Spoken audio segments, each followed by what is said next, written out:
Hi, my name is Callie Krispin, and I'm joined today with Geoff Borro.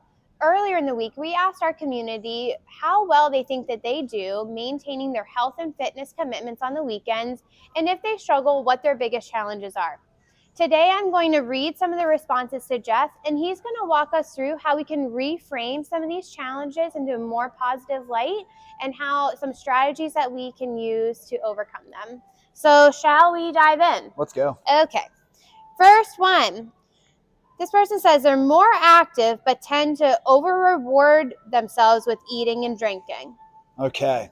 So my first thought is the idea of rewarding yourself for behaviors that improve your health is already a little bit of a negative mindset. So the positive flip to that is I took care of myself. I'm improving my fitness. I feel great. There is no reward involved. I just go about my day and enjoy it. So then there's no temptation to try to overeat or sit on the couch for an extra hour. You just feel too good. Yeah, that's right. It's really connecting the short term and the long term. The long term reward of those health benefits from doing the right thing, they always outweigh the short term, but we can lose sight of that. It's easy to lose sight in the moment, but your long-term health will always outweigh that moment of just feeling good with some extra food or taking that extra nap. Yeah, right. Okay, you ready for the next one? All set. Okay. When you're retired, every day is a weekend. I hear this one a good bit. Yeah, me too. So I can understand how when you first retire, there's less structure to your day. And it feels initially a little more challenging to make good nutrition choices, to make good fitness choices. But there's certainly a connection with the long term of thinking about how hard you've worked up to retirement to be a healthy individual. And wouldn't you want to maintain that? Yeah. So if your health and fitness is front of mind, that's the number one goal for you, the structure is easy. You're going to naturally want to exercise. You're going to want to make good food choices because you're thinking about how good you feel and how good you're going to feel 2, 3, 5 years down the road. Yeah, when you have all the freedom. Now you have all this freedom to do the things that you've been waiting so long to be able to do. And if you were to neglect your health at that point, it'd be such a shame. And we've seen so many clients spiral up in their retirement years and lost weight, became stronger, more active, and it's really rewarding. It's not just stopping the decline. It's like there's an energy and an upward spiral of motivation that we see clients go through that, they're more fit a couple years into retirement than they were when they finished working. So cool. So cool. Let's go to our next one. Okay, so this person says that they have a different schedule, they're recuperating from the week, and that they are always tired. So this is like the other end of the spectrum from the retired folks. This is somebody who's worked really hard all week and they're pooped, right? So what do you say about that? Well, I understand when folks feel tired, but this is a false narrative that we tell ourselves, that we're so tired from the stress of the week that we'd be better off skipping workouts, not paying attention to what we eat, and that we'll just recover and rest. When the reality is that saps your energy. Yeah. So the energizing choice is to be active.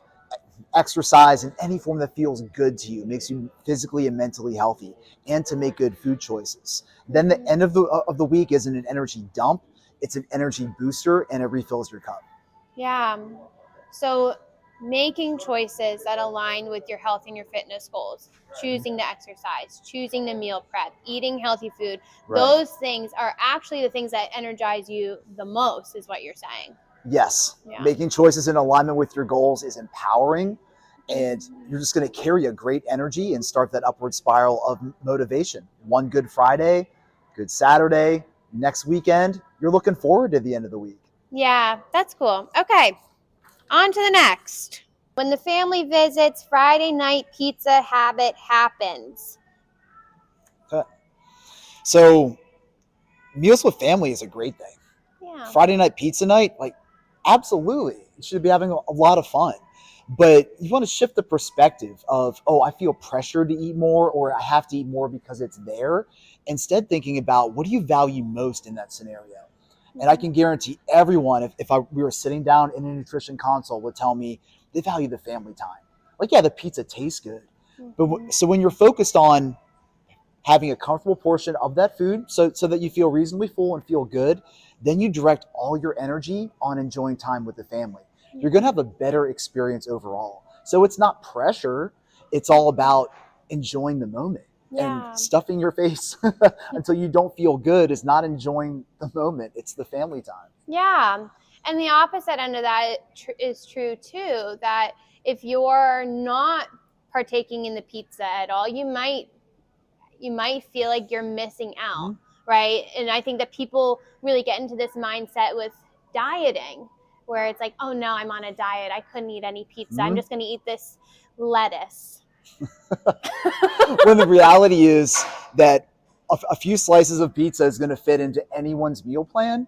And if you're depriving yourself just for the sake of being on this healthy kick, that's not going to lead to long-term success. Right. That leads to frustration and just folks feeling like they want to give up. Yeah. So the take home is enjoy foods that taste great to you, enjoy time with the family, and keeping your fitness goals and your health goals front of mind, have a portion that meets those goals. Yeah.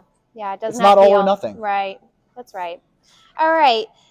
Here's our next one. This is our last one, and it's this person feels social pressure when they're eating out and drinking with the group. There are a lot of comments about beverages and drinking and being out in those social events. So let's dive into that. Okay. So in that situation, it's important to dig deep, get the strength to get out of your comfort zone. So if you take even one experience, one social event where you keep your health and fitness goals front of mind and you say, you know what, I'm okay with one drink. Or maybe in a certain scenario, I'm okay if I don't drink at all tonight. See how much fun you have. Chances are you're going to have even a little bit more fun because you're not beating yourself up over, oh, I had that extra drink. I feel so sluggish that evening. I don't feel good the next day. I didn't stay in alignment with my goals. No, it's like you don't have to beat yourself up over anything. You just enjoy the time. Yeah. Enough said. I think that's great. So any closing remarks, Geoff? So there is one thing that comes to mind. So with all of these scenarios, the choices that everyone makes aren't inherently bad. So taking a little more rest time after work, after a hard week, that's not inherently bad. Having an extra slice of pizza, it really all depends on what your number one goal is. So it's a problem if you have an extra slice of pizza, you skip a workout, and you feel terrible about it. Whether that night or the day after, it doesn't align with what you want to do if you're working hard to improve your fitness. But if you feel good with it and you had an extra slice of pizza, let it go and move on. Like that's part of living your life and finding that balance of being healthy, but also being happy day to day. The challenge that I see is when folks allow themselves to twist in the wind. They won't fully commit to, say, a weight loss goal or fully commit to improving their endurance and strength. So when they kind of stray from the path a little bit, all they wind up doing is beating themselves up. And then worse yet, sometimes they give up. So that's the key, is not to allow yourself to twist in the wind. Define for yourself what's most important for you and make choices that align with that. Yeah, that's great. That's great. Well, thank you so much for your time. I hope that this was helpful for everybody, and we'll see you next time. Take care, friends.